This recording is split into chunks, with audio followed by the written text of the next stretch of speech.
Bonjour à tous et bienvenue sur ce nouveau point hebdomadaire pour la chaîne Climat et Météo Tropicale.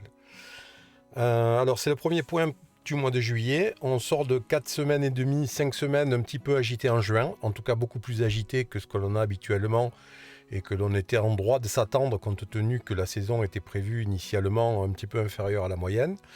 Donc 3 systèmes nommés au mois de juin, c'est beaucoup. C'est bien plus que ce que c'est d'habitude, hein. Quand on en a un déjà, c'est déjà quasi un miracle, donc là on en a eu 3. Alors est-ce que ça veut dire que la saison va être beaucoup plus animée et intense que prévu? Pas forcément.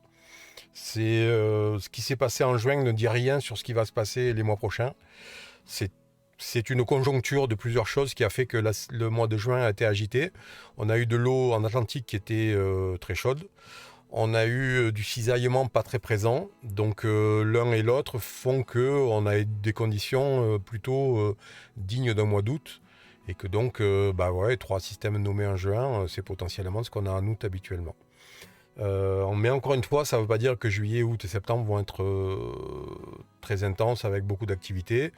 Voilà, on peut même espérer que si El Niño continue à s'installer et à se positionner de manière un petit peu plus large ces prochaines semaines, on peut espérer que le milieu et la fin de la saison soient un petit peu plus calmes et que du coup, au final, la saison soit globalement proche de la prévision, c'est-à-dire entre une saison statistiquement proche de la normale et peut-être un petit peu inférieure ou supérieure, mais voilà, autour de la normale en tout cas. Donc ça c'était pour faire un petit point, un retour sur le mois de juin. Euh, Depuis une semaine c'est calme, je vous l'avais dit le dernier point. Alors oui, juste un petit mot, en fait c'est encore, je fais pas un live encore aujourd'hui, non pas parce que j'ai un mauvais réseau, j'ai plutôt du très bon réseau, c'est juste que, bon, sans vous spoiler ce que je vais dire, mais l'Atlantique est un petit peu calme, hein. Donc même si on va regarder, il y a quand même trois petites choses deux petites choses qu'il va falloir surveiller ces prochains jours. Mais globalement, l'Atlantique n'est pas extrêmement agité. Donc ça valait pas le coup que je fasse un live spécifiquement parce que ça ne nécessite pas beaucoup de questions en tout cas. Voilà. Donc, et puis on va essayer d'aller vite sur ce point, un peu comme la semaine dernière, entre 15 et 20 minutes, que ça soit bouclé. Comme ça fait perdre du temps à personne. Alors, un petit mot, donc je vous le redis, c'est super sympa, les dernières vidéos ont été très vues, tout simplement parce que beaucoup de gens ont liké les vidéos, beaucoup de gens se sont abonnés, ont activé les notifications, et du coup, ça a pour effet de doper un petit peu la chaîne. Donc elle est présentée à de plus en plus de monde et il y a de plus en plus de vues. Un point hebdomadaire comme celui de la semaine dernière, il fait entre 7 et 8 000 vues, alors que l'année dernière, à la même période, alors qu'il n'y avait rien de prévu sur l'Atlantique, ça en faisait 1 500 à 2 000. Donc vous voyez, ça marche plutôt pas mal, c'est intéressant. Et donc ça veut dire qu'il y a beaucoup de gens intéressés par ça dans la zone qui peuvent voir ces vidéos dorénavant. Et ça, c'est uniquement dû à vos likes. Donc merci beaucoup, je sais que vous le faites de plus en plus, c'est vraiment cool. Donc si vous pouvez le refaire sur cette vidéo, ben, ne vous gênez pas, ça aide bien la chaîne et franchement ça lui permet de se développer. Et puis si vous voulez pas rater les vidéos, alors là pour l'instant il y en a une par semaine parce qu'il n'y a pas beaucoup d'autres choses, mais quand il y a potentiellement un petit cyclone qui arrive, ben, je peux en faire une par jour, hein. Donc pour pas les rater, c'est bien d'être abonné, d'avoir les notifications activées. Et dernière petite chose concernant l'écosystème météo-tropical, depuis quelques jours, j'ai réouvert la zone privée. J'avais pas repris les prélèvements pour les abonnés sur le mois de juin parce qu'il y a eu des modifs au niveau du NHC et notamment de Météo France pour les alertes. Donc j'ai attendu d'être au point, d'avoir tout fait, repris le codage de tous les outils pour relancer les prélèvements pour la zone privée. Donc je rappelle, la zone privée, c'est un espace pour les abonnés, ça coûte 5 euros par mois. Et puis vous avez accès à des canaux Telegram privés par département, à un groupe privé sur Facebook où je suis présent, où je réponds aux questions, contrairement au groupe public, pardon, où il y a 60 000 personnes quasiment, donc je ne peux pas répondre à tout le monde, donc les commentaires sont fermés la plupart du temps. Et puis vous avez accès à l'automatisation par mail de toutes les infos aussi pour ceux qui sont sur des bateaux, et puis à d'autres avantages en fait, la retranscription par écrit des lives et des points hebdomadaires. Enfin voilà, il y a d'autres petites choses qui sont là et qui font que c'est un service supplémentaire et qui est accessible par abonnement. Et les abonnements sont réouverts depuis, depuis quelques jours. Ça se passe sur Patreon. Vous allez avoir le lien qui va venir s'afficher ici en haut à droite pour ceux qui sont intéressés pour jeter un petit coup d'œil. Voilà, on a fini avec ça. Donc maintenant, passons aux choses sérieuses. Depuis hier, on a en fait, il se passe ça, c'est-à-dire que depuis hier, ah bah zut, pourquoi, voilà, c'est ça. Depuis hier, en fait, le NHC, alors que ça faisait 3 semaines qu'il y avait toujours un truc à suivre, ou 4 semaines même, depuis hier, il n'y a pas de cyclone tropical attendu durant les 7 prochains jours. Alors, pas de cyclone tropical, mais un invest ou un truc monitoré, c'est encore pas impossible, hein, on va regarder ça un peu plus tard. Mais comme je disais sur Twitter, c'est bien, ça fait du repos, un peu de calme, et ça permet de respirer, de pouvoir s'occuper de faire autre chose, dans les Antilles, d'aller à la plage, de profiter un peu des vacances, de ne pas être obligé de regarder sans cesse ce qui se passe, les vigilances, les alertes, les infos de météo, voilà. Ça permet à tout le monde de retrouver. Et puis moi, ça me permet d'avoir un peu plus de calme, puisque normalement, je pense pouvoir partir débuter mon voyage de tour d'Europe et de documentaire d'ici une grosse semaine. Voilà. Je pense que pas la semaine prochaine, mais début de la semaine d'après, dès que j'ai reçu ma carte grise, je vais m'envoler pour la Turquie. Donc c'est bien que là, j'ai quelques jours pour pouvoir faire mes derniers préparatifs pour pouvoir partir tranquillement. Donc voilà, le NHC prévoit ça. Si on vient sur mon site, on va voir pourquoi. Hein. Vous voyez, donc il n'y a pas de cyclone. Et la raison, c'est celle-là, c'est que vous voyez, les conditions sont plutôt défavorables sur les 2 tiers ouest de la zone de développement majeur. Moyennement favorable en sortie d'Afrique. Mais on va regarder un petit peu pourquoi un petit peu plus tard. Mais pour l'instant, il n'y a pas vraiment de gros problèmes. En tout cas, à 48-72 heures. Donc si on vient jeter un petit coup d'œil à l'imagerie satellite, on voit que là ces quelques jours vont être assez tranquilles au niveau de l'arc antillais, vous voyez. Il y a une onde qui est passée hier, très au sud en fait, elle est passée sur Grenade et un petit peu sur les Grenadines. Il y a eu quelques lignes de grains qui sont passées sur la Martinique, dans la matinée notamment. Et puis voilà. Et on a maintenant une nouvelle perturbation, une onde qui est ici, qui semble s'activer un tout petit peu. Vous voyez, on a la convection. Alors, il n'y a pas du tout de rotation. En tout cas, on n'en voit pas à première vue. Mais il y a un petit peu de convection qui semble. Donc, bon, à garder à l'œil. Non pas parce qu'il y a un risque de renforcement en cyclone, mais parce qu'une onde très, très active qui pourrait passer sur le centre de l'arc, ça peut avoir des conséquences en termes de précipitation vraiment marquées. Donc, à surveiller quand même un petit peu. Et je pense qu'il va falloir surveiller ce qui arrive ici en sortie d'Afrique là. Parce que potentiellement ça va mettre 5-6 jours à traverser et que dans 5-6 jours les conditions pourraient être un tout petit peu plus favorables pour un développement cyclonique. D'ailleurs si on va jeter un petit coup d'œil, on va voir pourquoi, hein, donc pourquoi les conditions sont pas bonnes. D'abord on a beaucoup d'air sec et de sable entre 10 nord et 20 nord et sur quasiment toute la longueur de la zone de développement majeur. Vous voyez, c'est très chargé. Ici, on a l'onde dont je vous parlais tout à l'heure qui va menacer l'arc antillais ces prochains jours, à partir de mardi, a priori, la nuit de lundi à mardi et mardi.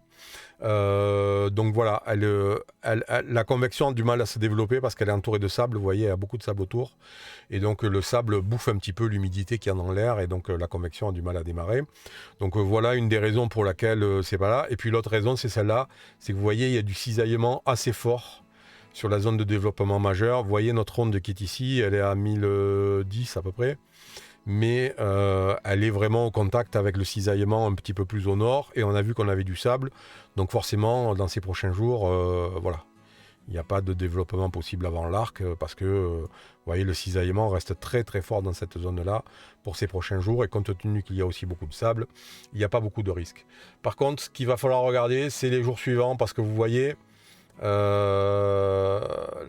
on va venir à 5 jours, voilà 120, 130. Vous voyez, dans la zone 10 à 12 nord, on a potentiellement un petit peu de place qui est en train de se former. Sachant que, comme je vous le dis tout le temps, le cisaillement au-delà de 3 jours, c'est un peu de la loterie. Donc voilà, à surveiller quand même parce que les conditions vont être potentiellement un petit peu moins mauvaises puisque le sable va avoir tendance à partir un tout petit peu plus vers le nord ces prochains jours et que potentiellement sur la zone de 10 à 13 nord et de 20 ouest, 15 ouest à 35 ouest à peu près, là il y aura un petit cas rectangle là où potentiellement il pourrait y avoir quelque chose qui pourrait être suivi par le NHC. Donc voilà, à regarder ça d'un petit peu plus près. Et d'ailleurs, si on va jeter un petit coup d'œil sur les prévisions du GFS, vous allez voir. Alors, on voit que ça circule là quand même autour de 10. Vous voyez, ça c'est l'onde qu'on voit là, qu'on a vue sur l'imagerie satellite. Voilà, elle est ici, là, vous voyez, elle est là, elle avance un tout petit peu. Et on voit qu'elle arrive dans la zone de cisaillement et donc il n'y a pas de développement. Mais par contre, vous voyez derrière, ça continue à s'activer un petit peu. Et alors bon, sur ce run, c'est un peu moins visible que sur le précédent. Parce que si on revient sur celui de minuit, on voyait qu'on avait, voilà. Vous voyez, au sud, on avait quand même pas mal de petites zones de basse pression qui circulaient. Vous voyez, 1014, 1011. Voilà, toute la période là, on avait pas mal de petits trucs qui circulent. Un petit peu moins sur le dernier run, tant mieux. Mais voilà, à surveiller. Et si on va jeter un petit coup d'œil sur du coup le modèle européen, on va voir que c'est un petit peu la même chose. Voilà, c'est ici que ça se passe. Donc hop, vous voyez, ça c'est l'onde dont je vous parlais qui va concerner l'arc ces prochaines heures. Et puis derrière, vous voyez, voilà, il y a de l'activité quand même. Hein. On sent que, bah ouais, qu'il y a voilà 120, 130. Donc voilà, il y a un petit peu d'activité. Vous voyez, vous avez ces poches de basse pression là qui circulent. Donc à voir, l'anticyclone est placé à sa zone normale, c'est-à-dire aux alentours de 35 nord et entre 30 et 40 ouest. Donc ce qui veut dire que si jamais les conditions venaient à s'améliorer un tout petit peu, il y aurait moyen que ça se renforce un petit peu ici. Donc c'est pour ça que je disais, alors dans les prochains jours, il y a zéro risque, 3 jours, 4 jours, clairement aucun. À part cette onde qui va passer, donc à voir que la convection ne soit pas trop forte et qu'on n'ait pas des épisodes de précipitation trop chargés. Sinon, pour le reste, pas de véritable risque. Mais au-delà, à partir du milieu de la semaine prochaine, va falloir être un petit peu plus vigilant parce que les conditions pourraient être un petit peu moins défavorables. Si on va jeter un petit coup d'œil aux températures de l'eau, on va voir que les anomalies de température continuent à être chaudes, mais elles le sont quand même un tout petit peu moins. Vous voyez, là ici, on a des anomalies de température qui deviennent négatives, ce qui est la première fois depuis 1 mois et demi. Alors sur le reste, c'est quand même assez chaud. Vous voyez, sur le sud de l'arc, là, on est quand même bien au-dessus des moyennes, mais au niveau du nord de l'arc, on se rapproche des moyennes habituelles. Donc vous voyez, le gros épisode très très très difficile qu'il y a eu là est en train de s'estomper un petit peu. Et pareil ici, sud du Cap-Vert, on a toujours une petite poche là de température plus chaude que la normale. Ailleurs, ça allait toujours un petit peu, mais de quelques dixièmes de degrés. Donc c'est moins marqué et moins flagrant. Et si on va voir les températures en elles-mêmes, on va aller voir dans la Atlantique tropicale, voilà, ça sera un petit peu mieux. Et donc on voit, vous voyez, c'est quand même plus frais. 28, une petite zone à 28,5 au niveau de l'arc. Ici, ça reste très chaud, 29, 29,5. Mais quand même, sur cette zone-là, là, vous voyez, c'est quand même moins chaud. Alors, le truc qu'il y a, c'est que la ceinture autour de 10 Nord, là, qui pourrait être un peu plus favorable ces prochains jours pour les ondes qui circulent là, demeure très chaude. C'est-à-dire, on est entre 28 et 29 dans cette zone-là. Donc, potentiellement, une perturbation qui circulerait sur 10 Nord à partir du milieu de la semaine prochaine pourrait avoir de l'eau un petit peu plus chaude, un peu moins de cisaillement et potentiellement un peu moins de sable sur cette zone-là et pourrait, voilà, à surveiller. C'est pas dit que ça se passe exactement comme ça, mais il y a une ouverture un petit peu plus importante qui peut se présenter. Mais on voit quand même qu'autour de l'arc, on est revenu 28,5. Alors ça reste chaud, hein, on est bien d'accord, pour un début juillet, ça reste chaud, mais par rapport aux 30 qu'on a eu, 30,5 mi-juin, c'est quand même plus acceptable et en tout cas, ça diminue le risque que l'on ait potentiellement aussi un renforcement explosif sur quelques heures en approche de l'arc antillais. Et ça, c'est quand même vraiment une excellente nouvelle. Voilà, je pense qu'on a fait un petit peu le tour. Donc ça, c'est ce qui va arriver ces prochaines heures à partir de demain, là, demain en fin d'après-midi. Donc attention, potentiellement de la pluie. Alors je pourrais pas vous dire où, parce que ça peut bourgeonner au sud, au nord, ou pas bourgeonner du tout. Donc il pourrait y avoir de la pluie potentiellement sur une bonne partie de l'arc ou nulle part. Donc puis ça, c'est pas mon boulot de vous dire où il va faire beau ou il va pleuvoir, hein. Moi, je vous donne juste les risques météo. Et donc voilà, c'est ça, là, cette zone-là qui est en train de sortir d'Afrique, qui semble... perturbation qui semble un petit peu active, à voir comment elle va se comporter ces prochains jours, parce que, pardon, elle pourrait concerner l'arc fin de semaine prochaine. Donc voilà. À 3 jours, pas de risque, et puis potentiellement milieu de semaine à surveiller, parce que voilà, on ne sait pas à 4 jours, 5 jours ce qui pourrait se passer. Donc c'est pas parce que c'est calme en ce moment qu'il faut relâcher la pression. L'eau est plus chaude qu'à l'habitude, donc ça nécessite de rester vigilant. Voilà, c'est la seule chose qu'il faut garder à l'esprit. Ça peut être calme pendant quelques jours, et puis d'un coup on peut avoir 2 systèmes monitorés par le NHC. Donc on ne réduit pas la vigilance, et on profite de ces jours calmes pour profiter, mais aussi pour vérifier qu'on soit bien à jour de tout, de notre checklist précyclonique. Donc pour ceux qui l'ont pas, je vous l'affiche ici, vous voyez, c'est là. Vous pouvez la voir sur le site ou éventuellement la télécharger en format PDF si vous avez besoin.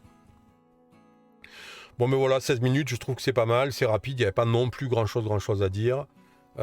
Si, juste un petit truc, je vais revenir à ça, parce que je sais qu'il y a des gens qui me suivent et qui ne sont pas dans les Antilles. Donc, hop. Voilà, c'est ici. Si je ferme ça et que l'on revient ici... Voilà, Nord-Atlantique, si on affiche.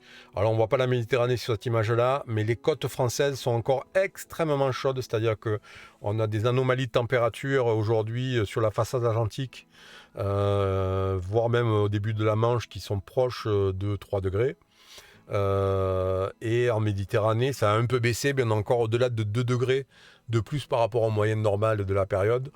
Donc, ce qui annonce rien de bon pour les côtes françaises, bien entendu, c'est perte de biodiversité, voilà, que des problèmes qui vont être liés à ça. Vous voyez le sud de la Méditerranée, là, entre le Maroc et l'Espagne, vous voyez bien que c'est extrêmement chaud aussi. Donc, toute cette zone-là, autour de la France est très chaude, donc si vous êtes en France hexagonale, vous allez pouvoir profiter de vous baigner dans de l'eau chaude, mais sachez que c'est pas bon, ça accentue les effets des orages. Donc plus l'eau est chaude, forcément plus ça bourgeonne. C'est un petit peu comme ça se passe en Atlantique tropicale, hein. Si l'eau est à 28 degrés, potentiellement la convection est très forte, et donc ça peut faire des entrées orageuses depuis la mer vers la terre. Donc voilà, il faut être prudent. Bon, écoutez, après ça, ce petit point hebdomadaire est terminé. Donc, merci d'avoir été là. N'oubliez pas, si vous pouvez, si vous avez aimé la vidéo, de mettre un petit like. Ça fera du bien à tout le monde. Et puis, je vous souhaite une bonne semaine. Je vous dis, dans le meilleur des cas, rendez-vous la semaine prochaine à la même heure. Donc, s'il n'y a pas grand-chose à dire, ça sera probablement une vidéo comme ça, hein, en condition du live, mais pas en live. Et si c'est un peu plus tendu et qu'il y a un peu plus de choses qui se passent en Atlantique, ça sera un live. Voilà, bonne semaine à tous. Pour ceux qui sont abonnés à la zone privée, vous retrouverez d'ici ce soir ce point hebdomadaire au format texte sur le groupe privé. Et puis, bonne semaine à tous, bon dimanche à tous. Et je vous dis rendez-vous, a priori, dimanche prochain à la même heure. Allez, bonsoir, salut.